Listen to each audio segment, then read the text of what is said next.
আসসালামু আলাইকুম। আমি মিসবাহর সঙ্গে আছি আপনাদের সাথে।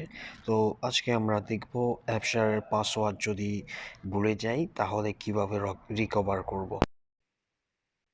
আমার পাসওয়ার্ডটা ভুলে গেছি, তাই ভাবলাম যে আপনাদেরকেও ভিডিও বানিয়ে দেখিয়ে দিই যে কিভাবে আমরা পাসওয়ার্ড চেঞ্জ করতে পারবো।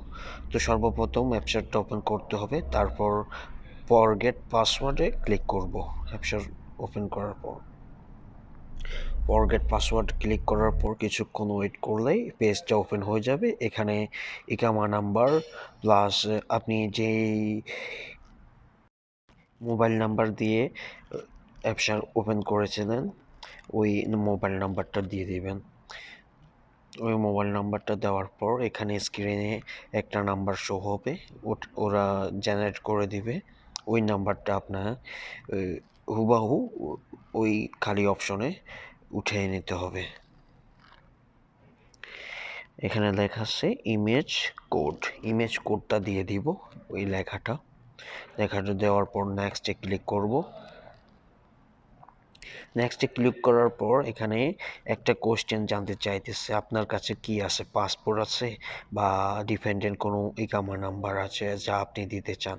তো আমার কাছে পাসপোর্ট আছে, তাই পাসপোর্ট নাম্বারটা শো করবে। পাসপোর্ট নাম্বারটা ক্লিক করে আমার পাসপোর্ট নাম্বারের আনসারটা দিয়ে দেবো। পাসপোর্ট নাম্বারটা কত?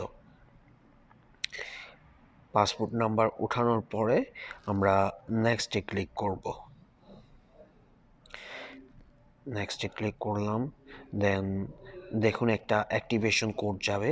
আপনি যে নাম্বারটা দিয়েছেন অ্যাপসার ওপেন করার সময় ওই নাম্বারে অ্যাক্টিভেশন কোড যাবে। ওই নাম্বারটা এখানে দিয়ে ওকে তুলে দিন। দেন এখানে চলে আসছে নিউ পেজ, যার নাম ওই নামের ID plus new password. New password plus confirm password, এই দুটোটার মধ্যেই একই পাসওয়ার্ডটা দিবেন, যেটা আপনি নতুন করে ক্রিয়েট করতে চান ওই পাসওয়ার্ডটাই দিবেন। আমি একটা পাসওয়ার্ড সিলেক্ট করে নিচ্ছি। পাসওয়ার্ডটা সুন্দরভাবে বড় অক্ষরের প্লাস নাম্বার দিবেন।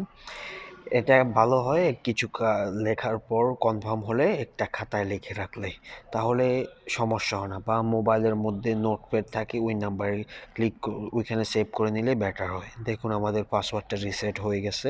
এখন আমরা অ্যাপসার ওপেন করব, প্লাস ওইখানে গিয়ে ইকামা নাম্বার আর নতুন যে পাসওয়ার্ডটা ক্রিয়েট করেছেন ওই পাসওয়ার্ডটা দিয়ে দিবেন। দেখবেন অ্যাপসার ইনশাআল্লাহ ওপেন হয়ে যাবে।